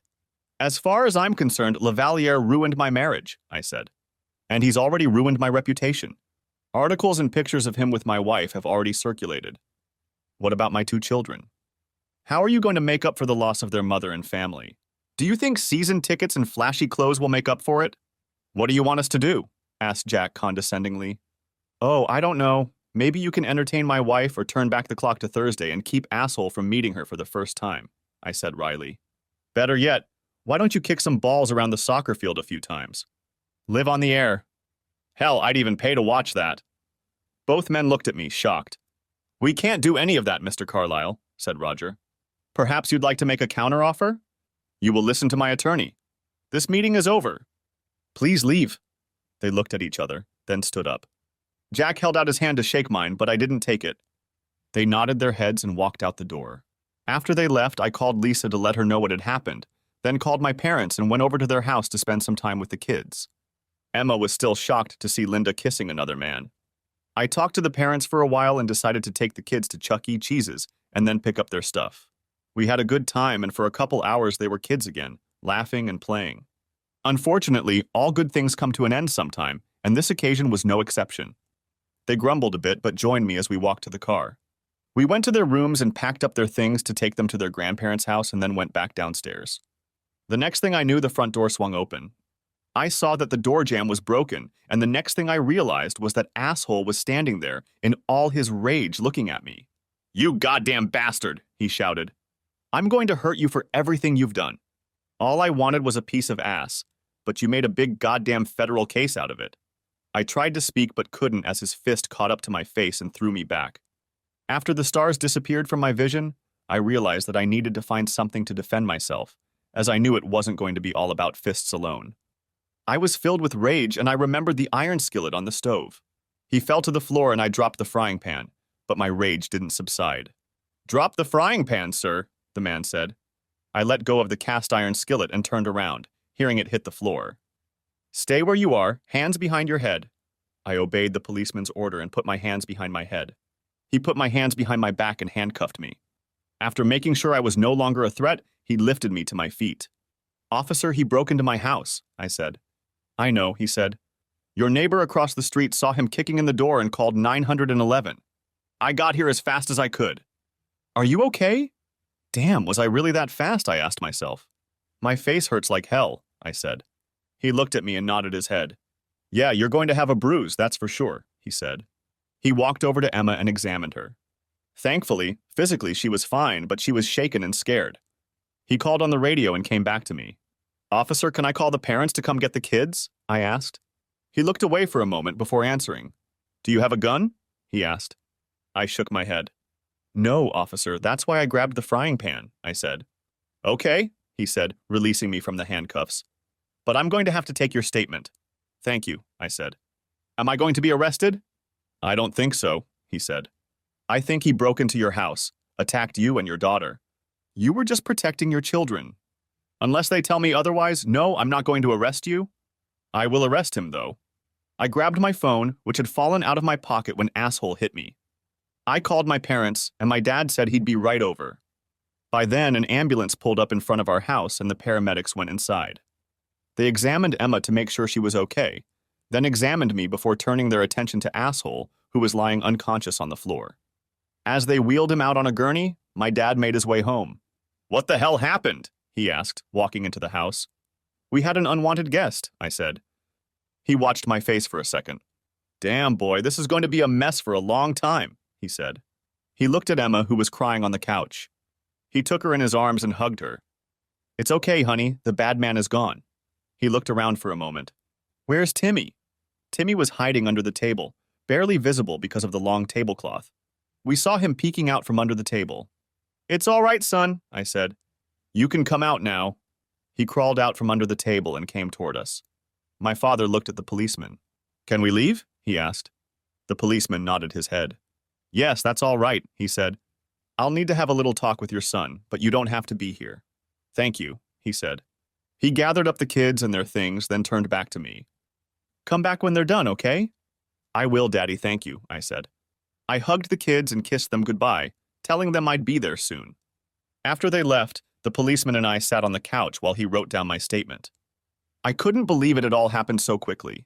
Good thing your neighbor across the street called in time, the cop said. I was only a couple blocks away when I got the call. I've been following this Lavalier story. Was that your wife he was seen with? I nodded my head. Yes, I said. I'm sorry to hear that, he said. Feel free to call if you need someone to talk to, he added, handing me a card with the counselor's name and number on it. Thank you, officer, I appreciate it, I said. He left after shaking my hand, and I was left standing in the front room looking at the remains of my front door. Fred, the neighbor who had called the police, came over and examined the door as well. Are you all right, Jim? He asked. I do now, I said. I appreciate you calling the police. No problem. I saw him kick in the door and happened to be out front with a lawnmower. What did you do with this guy? Cleaned my watch with a frying pan, if you can believe it, I said. He laughed. Remind me never to piss you off, he said. Just curious, why did he kick in your door? It wasn't locked or anything, was it? No, it wasn't, I said. And the security screen wasn't even locked. All he had to do was turn the doorknob. Apparently he was too angry to try. Well, I think we can still close the door, but the jam's completely disintegrated, he said. I guess we'll have to screw it down until you can replace it.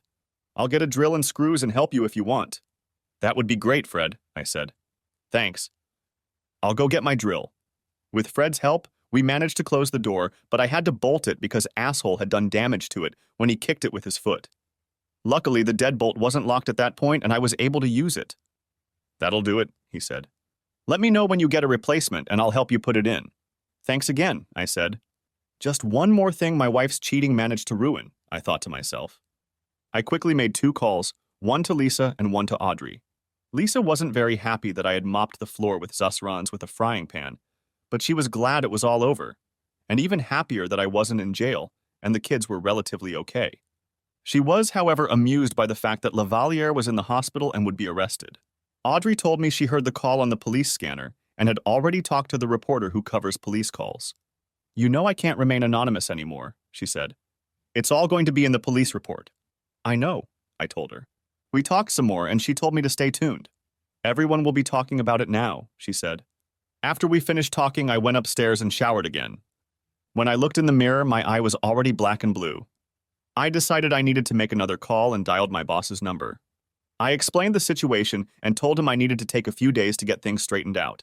Shit, she said. You had a hell of a weekend. That's okay. You've got a lot of free time ahead of you, so take a week and figure it out, okay? I will, thanks, boss, I said. We finished talking and I headed off to see my parents and kids. Linda pulled up to their house at the same time I did. I wasn't expecting her to show up, and I didn't know what to expect. I got out of the car just as she did, and we met on the walkway leading to the front door. She was shocked when she saw me. "Oh my God, are you okay?" she asked. I shook my head. "What happened?" "It's a little late to worry about my well-being, don't you think?" I asked sarcastically. "You want to know what happened?" "Your lover happened. He came to the house to pick a fight." "Yes, it is," I said. "Don't worry, I cleaned his clock with your big frying pan." "Did you hurt him?" she asked. "Please don't tell me you hurt him." I couldn't believe what she was saying. "He's been taken to the hospital," I said. "I don't know what condition he's in, and frankly, I don't care. All I know is that he'll be in police custody for a while. They're pressing charges against him." "By the way, why are you here?" "I came to see my kids," she said. "I missed them, and I haven't seen them since." You mean since the night you left us to be with asshole?" I asked her. "Roughly. It's only been, 36 hours? And you're just now thinking about them?" "Please don't call him that," she said. "That man ruined our marriage, Linda, and you helped him without a second thought for me or the children," I said, my anger building. "He ruined our family. I'd say that makes him an asshole of the highest order. And you're defending him." I walked into the house and she followed me. When we got inside, everyone looked in our direction. The children huddled close to their grandmother, who was now in character as Mama Grizzly. "What do you want?" Linda hissed. "I want to see my children," Linda said. Timmy looked frightened. He clung even tighter to my mother. Emma looked at my mother, unable to hide her disgust. "Why did you kiss that man, Mommy?" she asked. "What man?" asked Linda. "That man," Emma said, pointing to the TV. We looked over and saw Lavaliere's face on the screen. "This just came into Eyewitness News," read the news anchor. Sharks tight end. Mark Lavaliere is reportedly facing multiple charges tonight after he allegedly kicked in the door at the home of a woman he was seen with Friday night. According to police reports, he assaulted the woman's husband. The report says the husband defended the home with a large cast iron skillet. Lavaliere is currently at a county hospital being treated for a serious head wound and other injuries, the anchor reported. The district attorney said charges will be filed, and Lavaliere will be taken into custody when his medical condition improves. Sharks team management just released a statement saying Lavaliere is suspended pending the outcome of the investigation. The scene changed to show Roger and Jack standing behind a microphone. "We regret to report that tight end Mark Lavaliere is currently in the hospital being treated for a head wound and other injuries," Jack said. "We have read the police report and would like to apologize to the family he allegedly assaulted. For the record, we contacted the husband and made what we believe was a more than reasonable offer, however he declined it." "How do you respond to the pending charges?" one reporter asked. "As far as we can tell, these charges include terroristic threats, breaking and entering, assault and battery." "We have no comment at this time," Roger said. "However, we have suspended Mr. Lavaliere pending the outcome of the investigation. At this point, he is still unconscious, so we have yet to hear his version of what happened." "That's all for today." "Thank you." The scene moved to the studio. "This is breaking news," the anchor said. "Stay tuned to Eyewitness News as it becomes available." Everyone turned to Linda as the report ended. "Oh my God," she said quietly. "Unconscious? What other injuries are they talking about, Jim? What did you do to him?" "That's right," I said. "Show concern for your lover. If you must know, I hit him." "Several times." Linda started to approach Emma, but the girl recoiled. My mother spoke up. "Haven't you done enough for these children?" she asked. "With this family?" "I think it would be wise for you to leave now, Linda," my father said. "While you still can." "And Linda," my mom said. "You will never be welcome in this house again." With tears in her eyes, Linda looked at the children, at my mother, then at my father, and finally at me. There wasn't an ounce of sympathy for her in the room. She turned and headed for the door. "It was just one night," she sobbed as she left. After she left, I hugged the children and they cried on my shoulder. Eventually, they quieted down. I kissed them both goodnight, and after saying goodbye, I left. When I got home, I reminded myself to enter through the garage since the front door didn't work. As I entered the house, the phone buzzed. I looked and saw it was calling me from LV, a close family friend who had recently retired after working for many years as an attorney. He was one of the smartest and wisest people I knew, and the best friend to a family like ours. "Hi, LV," I said when I answered. "Hey, you," the old man said. "I saw that report." I've been following the story and I recognized Linda from the pictures in the paper. Are you and the kids okay? Not really, I said. Is it true that you cleaned Lavaliere's watch with a frying pan? He asked. Yes, it's true, I said. He laughed. Good for you, he said. I take it you're divorcing Linda? Yes, I told him. Is there no chance you can negotiate with her? He asked. I'd hate to see you break up. No chance, LV, I said. I told him about the videotapes Lavaliere had sent and what he'd said. Well, that complicates matters somewhat, he said. Have you talked to a lawyer yet? I have an appointment with Lisa Hawkins in the morning, I said. Hawkins, huh? He asked. The Ice Queen herself. The Ice Queen? I asked. Yeah, she's cold as ice in the courtroom, he said. If you need scorched earth, she's your girl. But she's also one of the most expensive family law attorneys in the state. Are you sure you can afford her? She said she'd take my case pro bono, I said. Really? Asked LV. Any idea why? No, not one, I said. Maybe you should ask, he said. I will, I told him. We talked some more about this and that. If I can help you in any way, let me know, he said. Thanks, I told him, ending the conversation. I ate a little dinner, then picked up the things Lisa said she needed to see. I climbed into bed and fell soundly asleep. The next morning after breakfast, I was out the door. Halfway to Lisa's office, my phone rang. I saw that it was a call from Linda's mother, and I answered it, using a Bluetooth headset so I wouldn't get caught talking on the phone while driving. Jim, you have to go to the hospital, she said frantically. Why? I asked. It's Linda, she said. She tried to kill herself last night. Took an overdose of sleeping pills and some alcohol. She's been put down and her stomach pumped, but she's still out of danger. Tried to unhook yourself and screwed up too, huh? I asked coldly.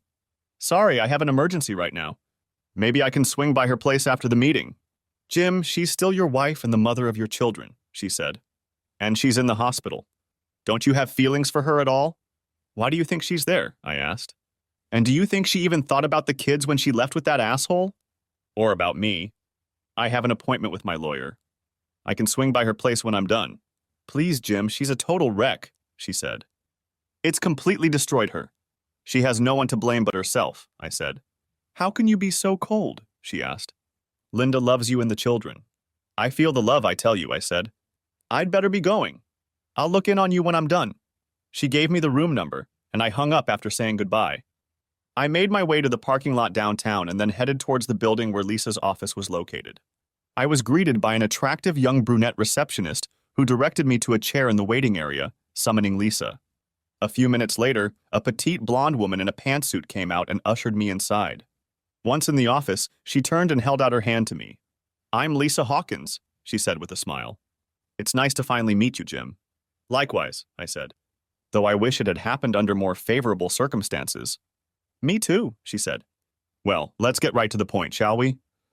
Did you bring the information I asked for? Yes, I said, pulling out a folder with all of our financial information. I also handed her the USB drive with the videos asshole had sent me. She took a quick look through it all, nodding her head and making notes as she went. So, she said, finishing, here's what I think we should do. We'll file a petition citing adultery as grounds for divorce. In this state, adultery can be used as leverage against any form of alimony. Plus, it looks like you both make almost the same amount of money. Usually the state splits everything in half, but in your case, I think we may be able to get a little more. We'll ask for physical custody, but you should know that in most cases the court awards it to the mother unless there's nothing to indicate she's unfit to be a mother. Well, she tried to kill herself last night, I said. Her eyes sparkled as she smiled. Very interesting, she said. I suppose you could make the argument that a person who attempts suicide isn't mentally stable enough to take care of children. And as you said, her lover attacked your family. That reminds me, I need to apply for a restraining order against her and Lavaliere.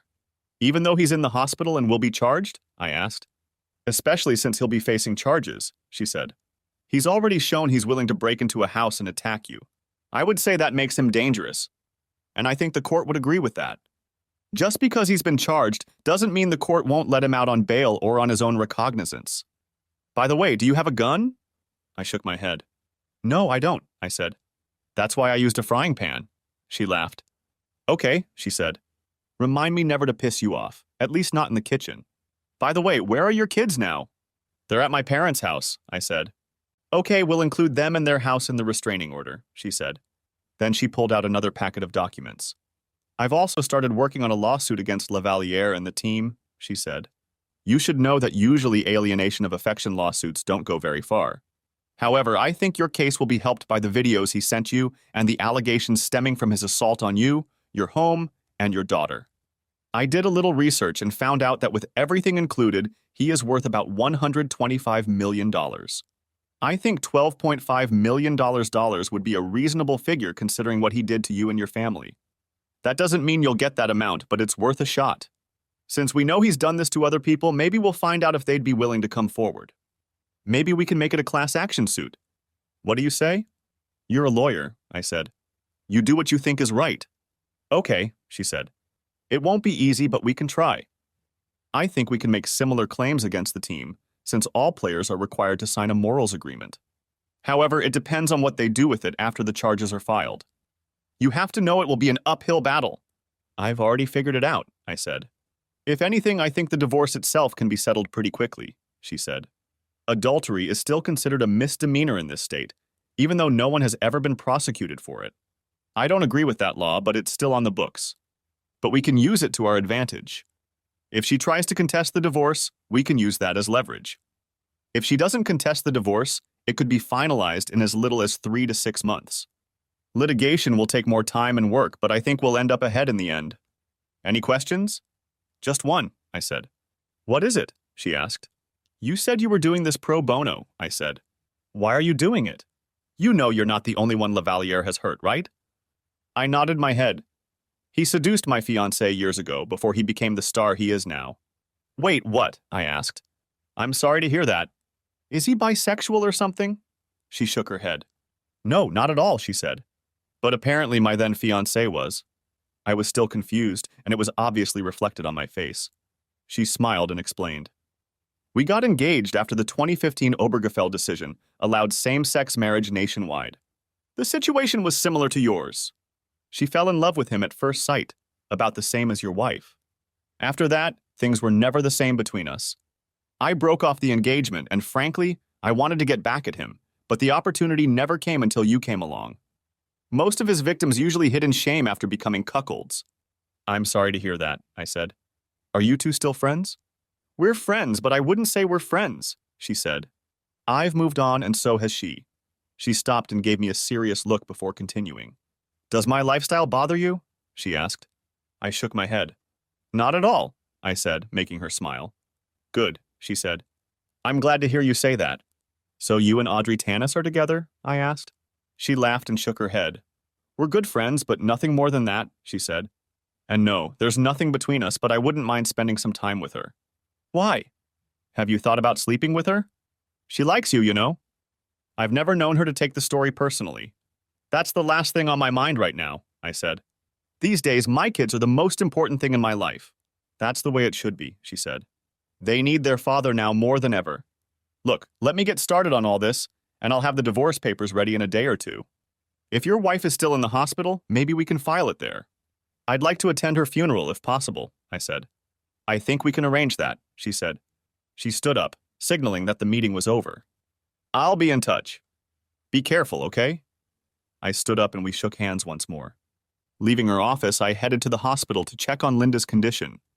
I parked the car and headed inside. When I entered her room, her mother was talking to the doctor. I looked over and saw that Linda was hooked up to tubes running through her arms into a ventilator. She looked like hell. Oh, it's good you're finally here, her mother said. They've put her on a suicide watch and are going to run tests on her. They're worried she might have brain damage since she's been unconscious for so long. I mean, she almost died. What's wrong? I asked. After she came back from seeing you and the kids, she went upstairs. I heard her crying, so I went to check on her, she said. I held her in my arms for a long time and I thought she was fine, so I gave her a nightcap to calm her down. When I checked on her early in the morning, I saw an open vial of sleeping pills next to her glass, which was empty. Her face was blue and I thought she was already dead. I called 911 and they brought her in. They pumped her stomach and gave her something against pills, but she's not in the best condition.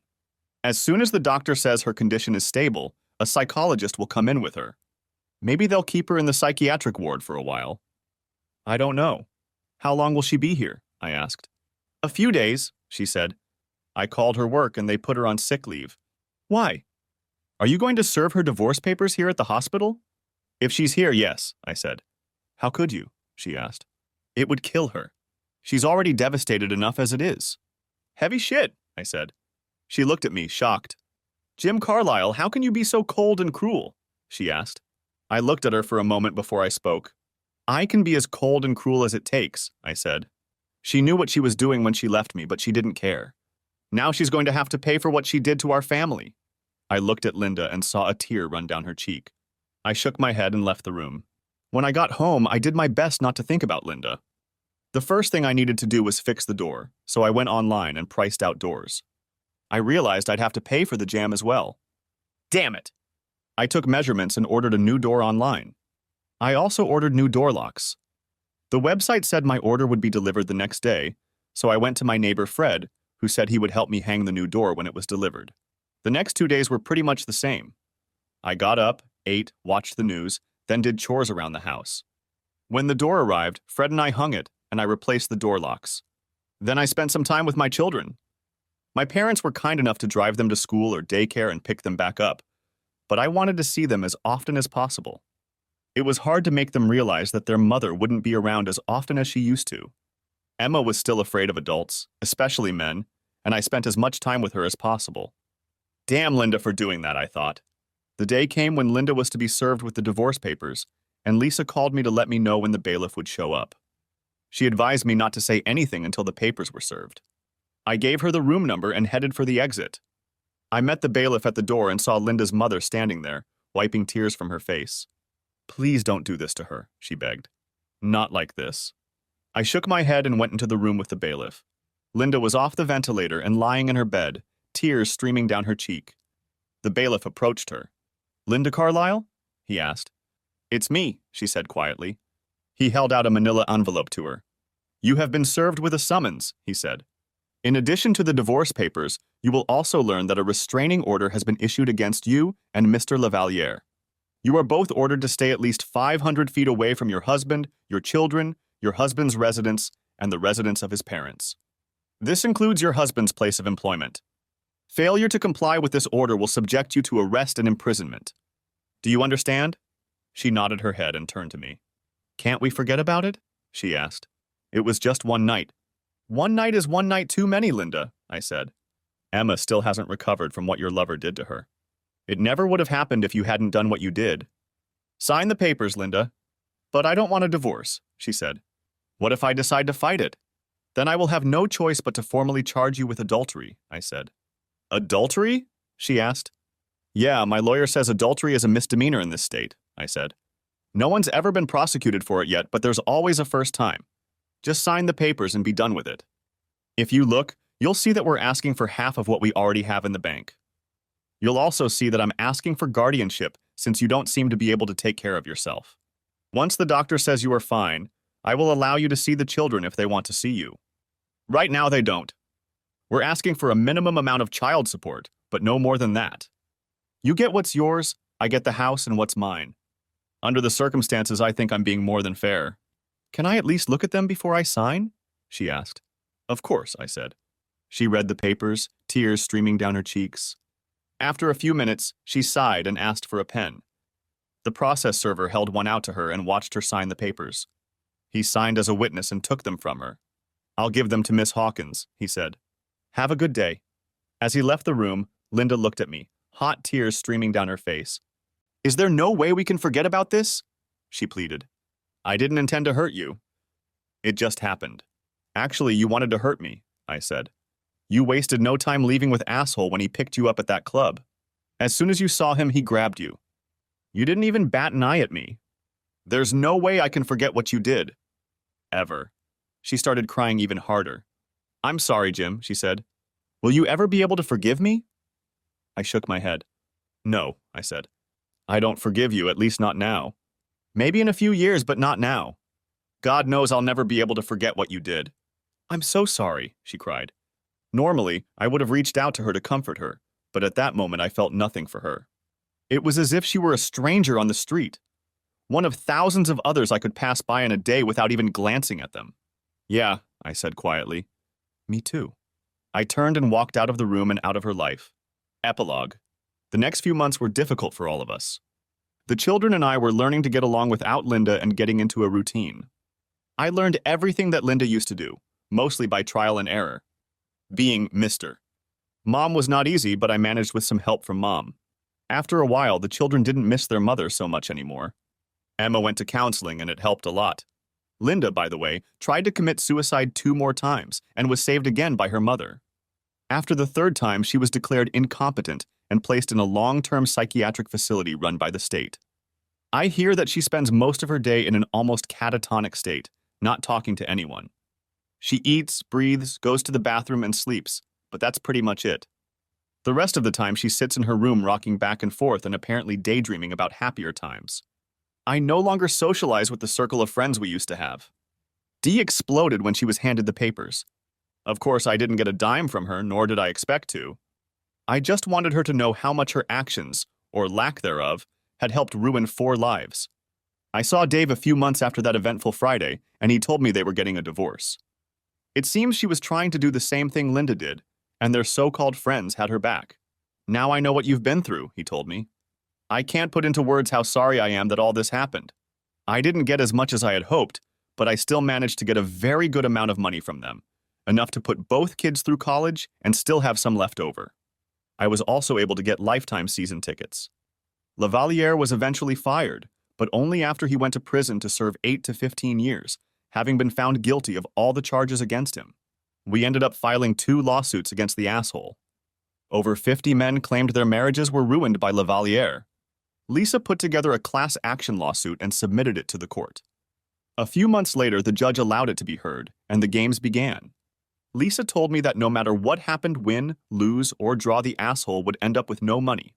I filed a separate lawsuit against him for intentional infliction of mental anguish and damages as a result of his attack on me, the house, and my daughter. We won that lawsuit with a jury award of $1.5 million. It wasn't as much as we originally asked for, but it felt good that we won. Even though Lisa didn't ask for anything, I gave her a percentage for all her hard work. In July, I decided to sell the house. There were too many bad memories associated with it. I found a nice 3-bedroom apartment nearby that included security, bought it, and we moved in. With the help of a psychologist, I was slowly getting my life together, but I still didn't have much of a social life as I spent all my hours with my children. After all, they were still my top priority. Audrey introduced me to April, her friend who was going through a divorce, and we dated for a few months. She was nice and we seemed to hit it off, but I was still shy after what Linda had done. In December, Linda's doctor asked if I could bring the children to see her for Christmas. He told me that this visit might help bring Linda out of her persistent depression. Up until now, they said she was still unable to accept them. I discussed this with her mother and asked the children if they would like to see their mother for Christmas. To my surprise, both wanted to, and on Christmas Eve, I took them to an institution in the middle of a well-maintained area on the outskirts of town. The children were nervous at first, hesitant to approach her. I couldn't blame them. She looked exhausted and utterly devastated. The light in her eyes was gone, and she seemed to be looking at something a million miles away. She perked up, however, when the children approached her and gave me a weak smile. "Thank you for bringing them," she said quietly. I nodded my head and said nothing. By then, most of the hatred I had felt for her was gone, replaced by sadness. The doctor and I watched as she recounted what had happened. After about an hour, the doctor asked if I wanted to take the kids. I watched for a while and shook my head. "No, let her have it," I said. "It's Christmas, after all." He smiled and nodded his head. We watched them talk and laugh. The doctor turned to me as Linda and the kids were spending time together. "I'm curious, Mr. Carlyle," he said. "What happened? I know her side of the story and I know what was reported. But I still don't know your story. Would you mind telling it to me? Perhaps it will help me to understand her train of thought." I told him what happened and how I feel. Hopefully that would fill in some of the blanks. When I finished, he looked at me thoughtfully. "You haven't thought about reconciliation?" he asked. I shook my head. "That's never going to happen," I said. "She made a mistake, sure, but can't you get over it somehow?" he asked me. "No, Doc," I said. "Leaving the creamer on all night is a mistake." "I know, I've done that." What she did was cold and calculated. She conspired with her friends to make it happen. It's time for her to take responsibility for her actions and move on. Why don't you help her do that? All she wants is to be loved by her family, he said. Yeah, well then take one in one hand and shit in the other, and see which one fills up faster, I said. You seem to be holding a grudge, he said. How would you feel if you were me, Doc? I asked. Wouldn't you be angry if your wife turned her back and left you without even saying goodbye? I understand you, he admitted. How long do you think she'll be here? I asked. It's hard to say, he said. She's a ward of the state now. She has to show them that she can function independently in society without being a danger to herself or others. Right now, she's a long way from that. She could be here for years. I nodded my head understandingly. We remained silent and watched her interact with the children. Finally, I noticed that Linda was getting tired. She's been getting tired a lot easier lately, the doctor said.